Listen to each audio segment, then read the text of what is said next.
My name is Andrea Baertl and I'm on Thinktankers Research and Learning Director. In this video, we'll be looking at how to design a policy-relevant research agenda.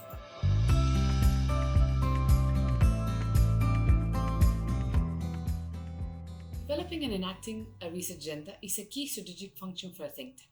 A research agenda not only guides the research effort of an organization, but it also helps different initiatives into common goals and aids organization in communicating their expertise. And although we often discuss them, we seldom reflect on what these actually are, how they are designed, and how they should evolve over time. But first, what is policy-relevant research? Policy-relevant research presents what has been, what is, and what should be important or what is likely to be important in a specific social context in order to inform policy decisions. And even though reality is not so clear-cut, one can say that the difference between academic research and policy research is that policy research is deeply contextualized and links to existing social or policy problems. And it identifies issues that will become important in the future. There are some principles that help you identify or help you guide your research to be in policy relevant. It should be embedded in a specific policy context. It should be internally and externally validated. That means that you should have consulted and checked with your key stakeholders and the stakeholders that will be affected by that issue, and validate the issue with them. It also responds to policy questions and objectives. It's fit for purpose and timely. What that means? That means that it has a research quality that it needs, but it's also done in time. Sometimes research in general can take a lot of time to build up, to be designed, to be discussed, to be created. But policy-relevant research needs to be done in shorter amount of time. So the methods probably need to change. That doesn't mean that the quality is less important or that it has no quality. It just means that it needs to be done in time. For policymakers, there's no use to having policy recommendations after for El Nino when the floods have come and gone. It needs to be done ahead of time and in a time when it's relevant. It needs to be crafted with an analytical and policy perspective. It's open to change and innovation as it interacts with policy spaces and policymakers, so it needs to be adaptable. And it's realistic about the institutional capacity and funding opportunities. It cannot be over the top. It needs to be realistic about what it can do with the funds that it has and in the time that it has and when it is needed. So what is the purpose of policy research then? It's advising and influencing policy making, policy content, and the overall policy process. So policy research has a clear goal of influencing policy, obviously. But it's not only to propose new policies, but it's also to influence or to research how they should be implemented. Some policy problems are not about what to do, but how to do it. So policy research proposes new policies, but not only that, it also needs to advise on the implementation of those policies. And it provides evidence and justification for policy assumptions and biases. And its purpose as well is to alert and identify of new challenges. What are research agendas? To quote my colleagues Andrea Ordóñez and Leandro Echt, a research agenda is a guideline or framework that guides the direction of the research effort of an individual or an organization. It helps individuals and organizations communicate what they're focusing on and their area of expertise. And it also helps focus their research efforts and articulate different initiatives into common goals. A research agenda is not about producing a document and letting it sit. They're alive and active and should guide the research that an organization does. They also respond and change with context. And for think tanks, an agenda of research is an agenda of change, and it entails influence efforts. And there's a way of saying to your audiences and to the public, this is what we do, this is what we think is important, and this is what we focus on. If you want to work on this, get in touch with us. It helps an organization focus what they actually want to do and broadcast it to the world. So what should go in a research agenda? There is no specific way to draft a research agenda, and there are many ways an organization can do it. Some people also do include their agendas within their strategic planning, and that's another name that they sometimes receive specifically on think tanks. But what are some key sections that are recommended? First is what the organization is and what it does. Then the context and the contextual justification in which it operates. Then listing the research priorities. It's good not to go overboard and list and do a shopping list of everything that you, your board members and your stakeholders and your staff think it's important. But it's important to prioritize on what the organization has identified as the key issues and what you think you can do. This part is really, really key. There's no point as well in doing a research agenda that has everything and that you're not able to do. You need to bear in mind what your capacity and what your funding availability would be. And that's something else that should go in the agenda.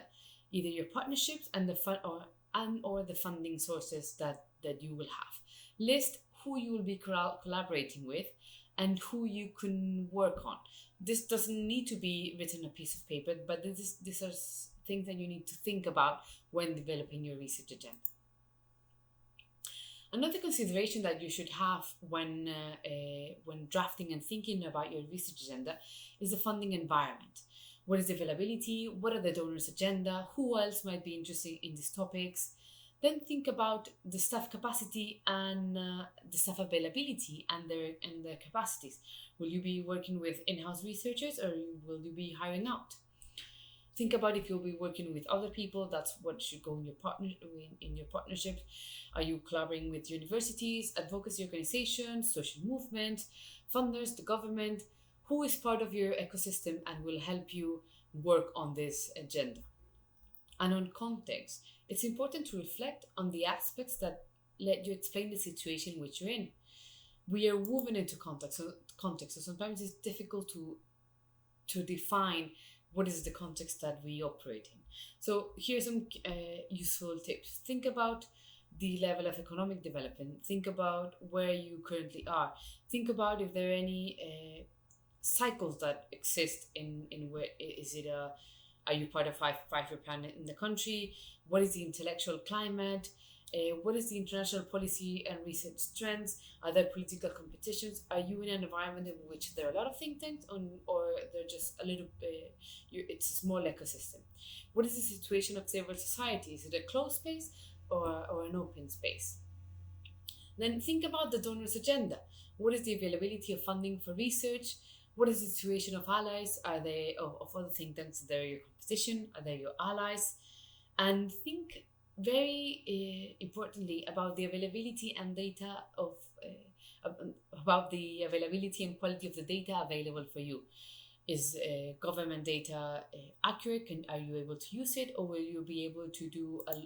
Will you be needing to do a lot of data mining or data constructing your own databases?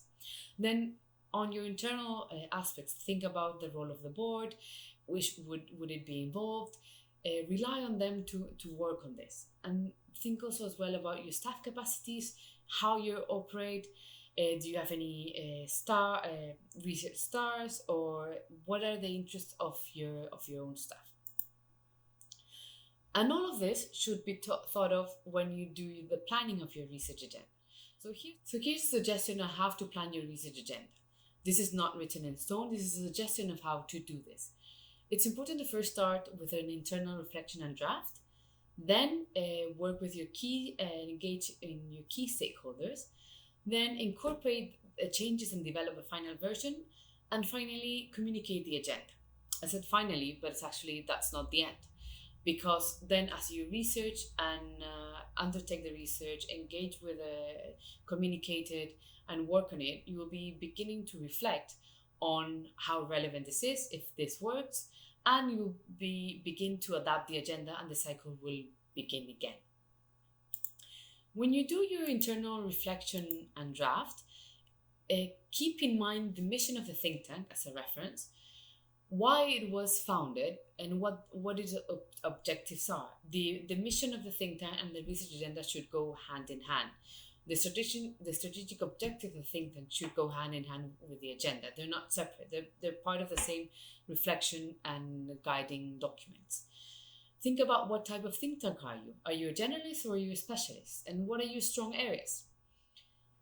Reflect on the personal agendas and the interest of the people that work with you. So think about your staff, your senior and your junior staff. What topics are they interested in? Then think of how many topics. Are you doing many or few? And bear in mind for this the capacity of organization. If you're a small organization, it's best to keep it small. If you're bigger, you can grow bigger as well. But always think that whatever you choose, you need to be able to manage. There's no use to having a big research agenda if you won't be able to manage. Then think of what are the hot topics. Are they? Is anything becoming relevant? Are elections coming up in the next 3 to 4 years? What issues would be important for the population? Think about the demographics. Are you going to experience a boom, or are you experiencing aging population? All of this should help you reflect on what would be your key issues. Think also about a balance between long-term and short-term.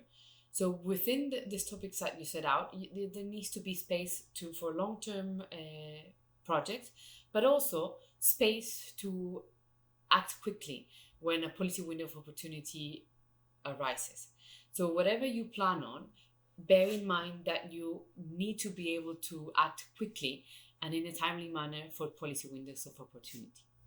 On engaging with your stakeholders, we have this idea that stakeholder negotiation and engagement will be a really neat process of us setting out the questions, engaging with them, and them being really open and interested in what we're going to do, and then we neatly draft the suggestions into the research agenda. Reality is very messy, and this never ever happens.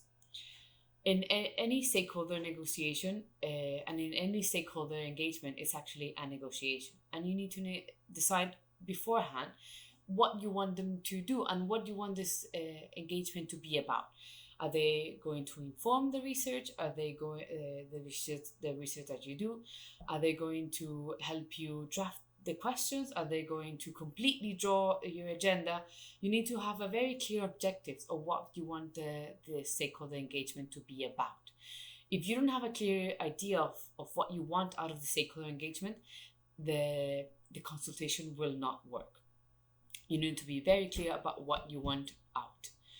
Then you need to think about the different types of stakeholders that you have and who you want to engage with. Some organizations opt for consulting with everyone. Some organizations opt for just consulting a few. So think about what you want out and then who you will be engaging with. So some final considerations. There are limits to over-planning a research agenda. An agenda, as we said at the beginning, is an active document that should be alive and that should change and evolve with time.